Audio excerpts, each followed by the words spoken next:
Hello guys, welcome back to my YouTube channel. आज हम पढ़ने जा रहे हैं डाइजेस्टिव सिस्टम के बारे में।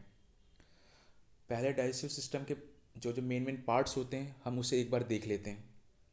तो सबसे मेन पार्ट होता है सलेवरी ग्लैंड्स, जो कि माउथ के बगल में मौजूद रहता है।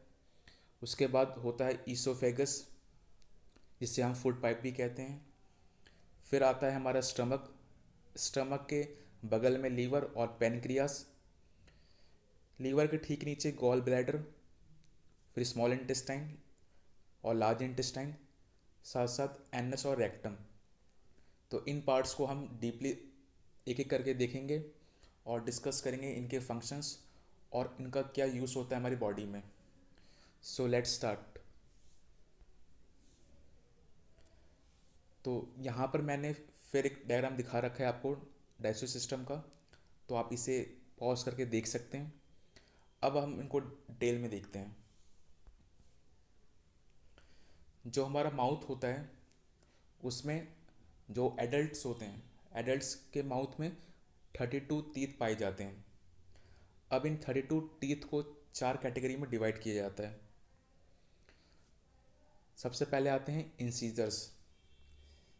इंसीजर्स का जो मेन काम होता है कटिंग का काम होता है। तो अगर हम जो भी खाना खाते हैं तो उसे कट करने के लिए हम किसका यूज़ करते हैं? इंसीजर्स का। फिर आते हैं हमारे कैनाइंस। कैनाइंस का मेन यूज़ होता है किसी चीज़ को टीयर करने में, मतलब किसी चीज़ को फाड़ने में। तो अगर हम कोई चीज़ ऐसी चीज़ खा रहे हैं जिससे हमें टीयर करना है या फाड़ना है, जैसे कोई हम मीट खा रहे हैं या फिर कोई हम किसी चीज़ को टीयर करना चाहते हैं, तो हम किसका यूज़ कर सकते हैं? कैनाइंस का। इसके बाद आते हैं हमारे मोलर्स और प्री मोलर्स। मोलर्स और प्री मोलर्स का मेन काम क्या होता है? चिविंग और ग्राइंडिंग का। किसी चीज़ को पीसने के लिए यूज़ किया जाता है। तो जब हम कोई चीज़ को कट कर लेते हैं या फाड़ लेते हैं तो हम इन चीज़ों को पीछे ले जाकर पीसने और चबाने का काम करते हैं। तो ये प्री मोलर्स और मोलर्स का काम चिविंग एंड ग्राइंडिंग में यूज़ होता है। जो एडल्ट्स होते हैं उनका डेंटल फॉर्मूला होता है 2 1 2 3। 2 इंसीजर्स, 1 कैनाइंस, 2 प्रीमोलर्स, 3 मोलर्स।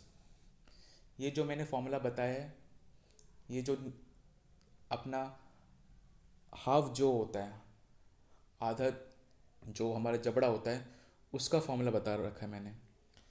तो अगर हम नीचे वाला जॉ देखें तो उसका आधा जो पार्ट होगा, मतलब जो 8 टीथ हो गए, उसका फॉर्मूला है। तो 8 टीथ में क्या क्या है? 2 incisors, 1 canine, 2 premolars and 3 molars. So overall अगर हम चार पार्ट्स में अगर टीथ को डिवाइड कर लें तो 8 का ये फॉर्मूला होगा 2 1 2 3। सबका अपना अलग अलग यूज़ होता है। ये कहा जाता है कि जितने हमारे टीथ हैं, मतलब 32 टीथ हैं अगर, तो हमें अगर खाना खाते हैं तो उसको 32 बार चबाना चाहिए या पचाना की कोशिश करनी चाहिए। जिससे क्या होगा कि जो भी हमारा फूड पार्टिकल है वो छोटे छोटे पार्ट्स में डिवाइड हो जाएगा और अगर वो फूड पाइप से इजीली पास भी हो सकता है, साथ साथ पचने में भी आसान होगा। तो हमें कोशिश करनी चाहिए कि जो भी हम खाना खाएं उसे अच्छे से चबाएं, उसे पीसें, छोटे छोटे पार्ट्स में डिवाइड हो जाएगा। और साथ साथ इसके बगल में क्या मौजूद होता है? Salivary glands. Salivary glands saliva secret करते हैं।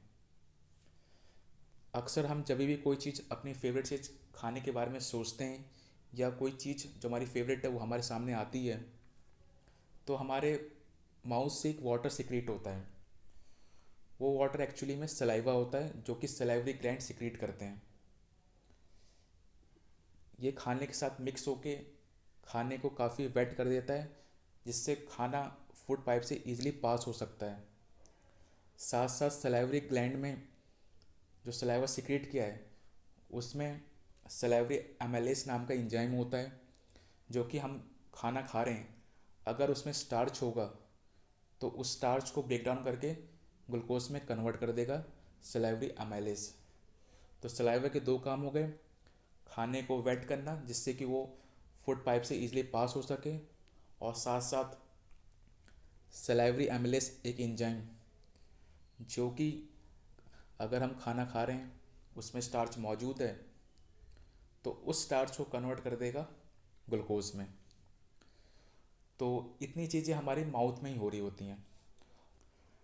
टंग हमारी मदद करता है खाने को रोल करने में, साथ साथ जो सलाइवा जनरेट हुआ है उसको खाने में सही से मिक्स हो जाए उसमें यह हेल्प करता है। सो जो खाना अब छोटे छोटे पार्ट्स में डिवाइड हो चुका है, अब वो खाना ट्रैवल करेगा हमारे फूड पाइप से। फूड पाइप को टेक्निकली हम क्या कहते हैं, ईसोफेगस। ये नॉर्मली 30 सेंटीमीटर तक की होती है एडल्ट्स में, जो कि एक स्केल हम यूज़ करते हैं, लंबा वाला स्केल जो यूज़ करते हैं हम, उसके लेंथ के बराबर ही होती है। सो 30 सेंटीमीटर की ईसोफेगस होती है। जब खाना माउथ में छोटे छोटे पार्ट्स में डिवाइड हो जाता है तो फिर ये ईसोफेगस से पास होता है। अब ईसोफेगस में एक मूवमेंट होता है जिससे हम कहते हैं पेरिस्टालिसिस मूवमेंट। अब इस मूवमेंट में होता है क्या है कि जो हमारा ईसोफेगस है, ईसोफेगस बना हुआ है मसल्स का। यही मसल आपस में रिलैक्स करती हैं, कॉन्ट्रैक्ट करती हैं, जिसके वजह से जो हमारा खाना है वो आसानी से धीरे धीरे पास होकर स्टमक तक पहुंच जाता है। तो ईसोफेगस का भी बहुत ही मेन रोल है खाने को ट्रांसपोर्ट करना स्टमक तक। और कहाँ से ट्रांसपोर्ट कर रही है ये, माउथ से स्टमक तक। सो इसका जो रोल है काफ़ी इम्पोर्टेंट बन जाता है। और जो मूवमेंट इसमें हो रहा है उससे हम कहते हैं पेरिस्टालिसिस मूवमेंट, जो कि सिंपल मसल्स का कॉन्ट्रैक्शन और रिलैक्सेशन है। अब जो हमारा खाना है वो पहुंच चुका है स्टमक में। देखिए इस डायग्राम में भी बता रखा है कि कैसे जो फूड है वो कैसे पास हो रहा है ईसोफेगस से और फिर कहाँ पहुंच रहा है, स्टमक में। अब खाना स्टमक में पहुंच जाता है तो वहाँ पर करीब 2 से 3 घंटे रहता है। अब स्टमक के अंदर ऐसा क्या हो रहा है जिससे कि खाना वहाँ पर 2 से 3 घंटे तक रहता है। स्टमक है, स्टमक भी मसल्स का बना हुआ है। जब खाना इसमें पहुँचता है तो स्टमक धीरे से एक्सपेंड कर जाता है, मतलब फूल जाता है। इसलिए अक्सर जब हम कोई चीज़ खाना खाते हैं तो देखते हैं कि हमारा जो स्टमक है हल्का सा हैवी हो जाता है। इसका मतलब जब खाना फूड पाइप से स्टमक में पहुंचता है तो वहाँ की मसल्स, स्टमक की मसल्स एक्सपेंड कर जाती हैं और थोड़ा साइज में बड़ा हो जाता है। स्टमक के जो वॉल्स हैं वहाँ पर गैस्ट्रिक ग्लैंड्स पाए जाते हैं। गैस्ट्रिक ग्लैंड्स कुछ चीज़ें जूस सिक्रीट करते हैं जिससे हम कहते हैं गैस्ट्रिक जूस। गैस्ट्रिक जूस में हमारा म्यूकस होता है, हाइड्रोक्लोरिक एसिड होता है और एक एंजाइम जिसका नाम है पेप्सिन मौजूद होता है उसमें। अब इन सब का क्या क्या रोल होता है उसे देखते हैं। जो एसिड सिक्रीट हुआ है उसका दो काम होता है। सबसे मेन काम होता है जो एंजाइम मौजूद है पेप्सिन, उसके वर्क करने के लिए एसिडिक मीडियम होना ज़रूरी है। तो एसिड ये काम करता है कि सबसे पहले स्टमक में एसिडिक मीडियम क्रिएट कर देता है, जिसके वजह से जो पेप्सिन एंजाइम है वो आसानी से अपना वर्क कर सकती है।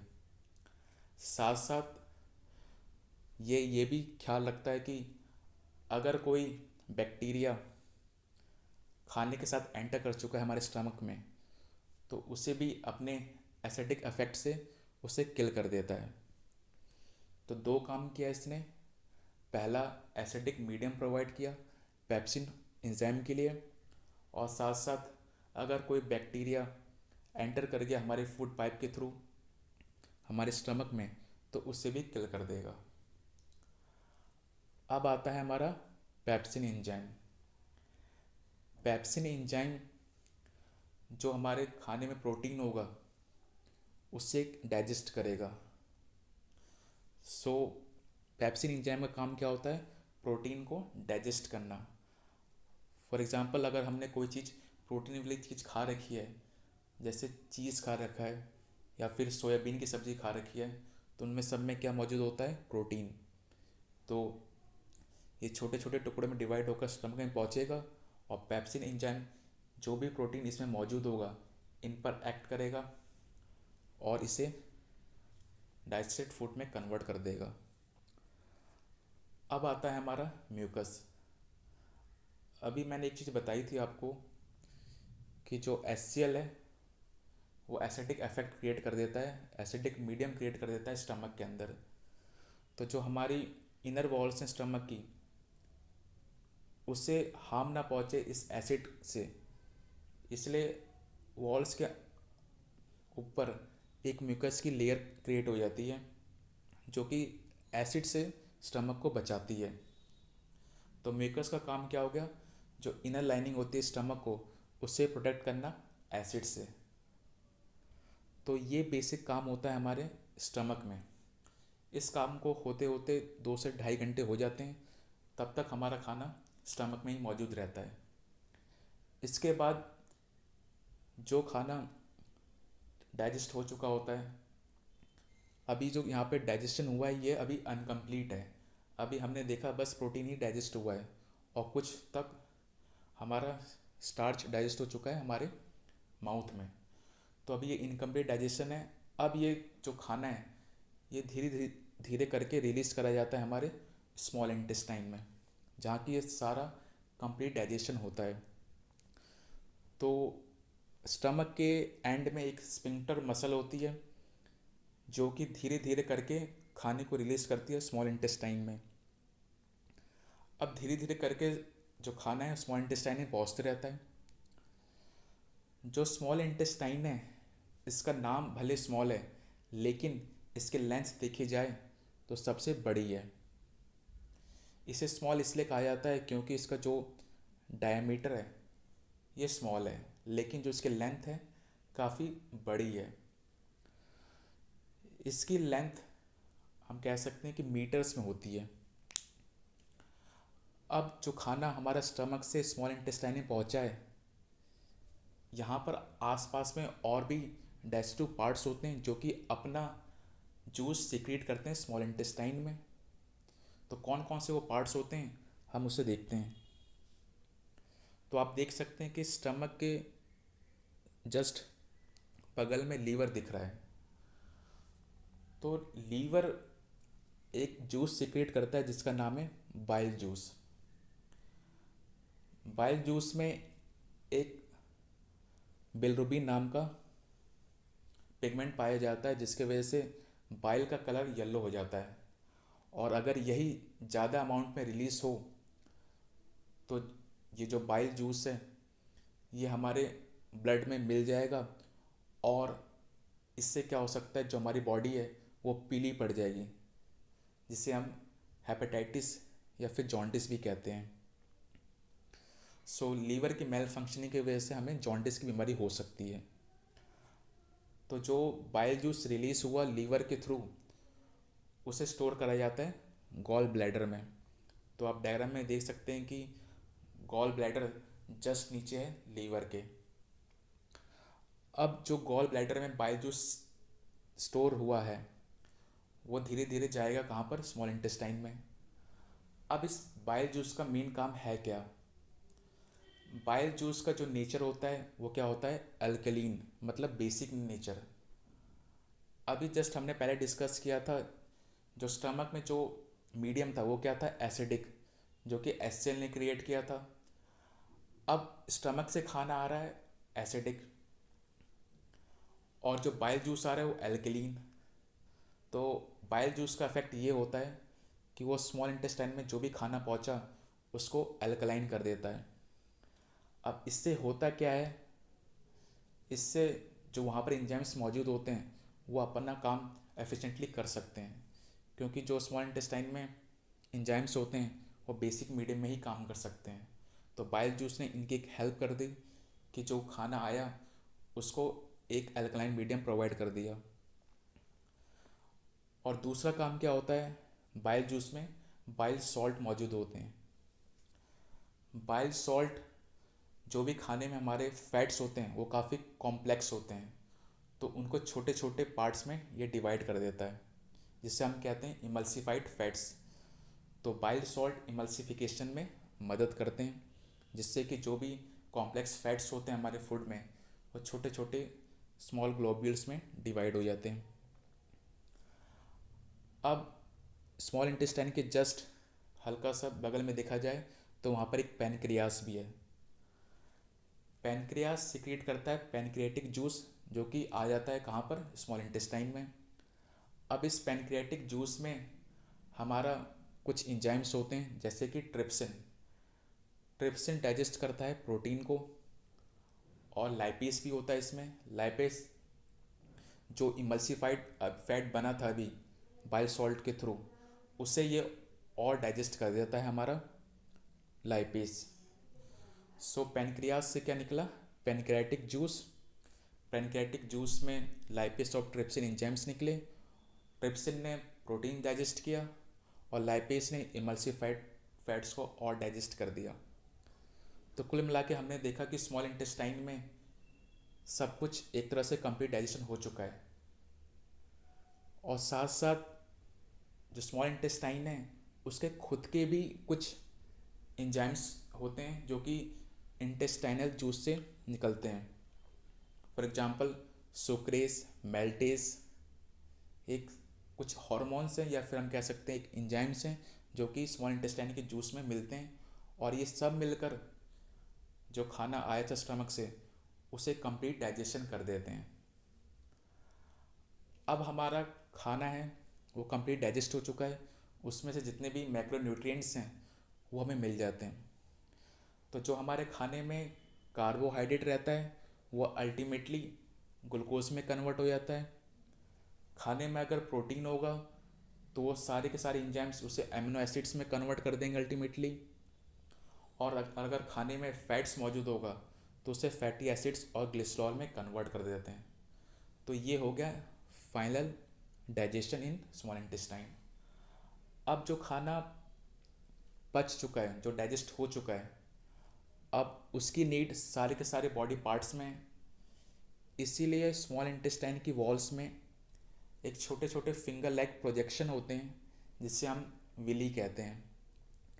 इन विली में ब्लड का सप्लाई होता है, ब्लड वेसल से ये कनेक्टेड रहते हैं, और जैसे ही खाना डाइजेस्ट हो जाता है, उस डाइजेस्टेड खाने को ये धीरे धीरे फिंगर लाइक प्रोजेक्शन, जिन्हें हम विली कह रहे हैं, एब्जॉर्ब करके सारे के सारे के सेल्स में पहुंचा देते हैं। अब वहाँ पर ये जो भी डाइजेस्टेड फूड है जिससे हमें कुछ एनर्जी मिली है, इसका यूज़ हमारी डेली एक्टिविटीज़ में हो जाता है। कुछ सेल रिपेयर में यूज़ हो जाते हैं, कुछ नए सेल बनाने में यूज़ हो जाते हैं। कुल मिला के हमारी बॉडी की जो मेंटेनेंस है, जो लाइफ है, उससे मेंटेन करने के लिए ये सारी के सारी चीज़ें यूज़ हो जाती हैं।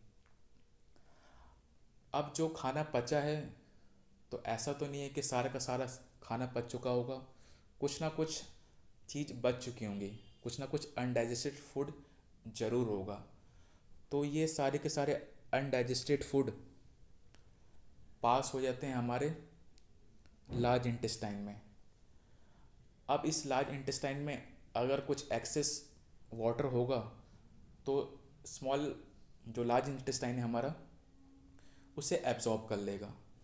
तो कुल मिला के जो हमारा लार्ज इंटेस्टाइन है उसका मेन फंक्शन ये है कि जो भी अनडाइजेस्टेड फूड आ रहा है स्मॉल इंटेस्टाइन से, उसे उसमें अगर कोई एक्सेस पानी होगा तो उसे एब्जॉर्ब कर लेगा, और बाकी अनडाइजेस्टेड फूड पहुंच जाएगा हमारे रेक्टम में, जहाँ पर वो कुछ टाइम के लिए स्टोर रहेगा।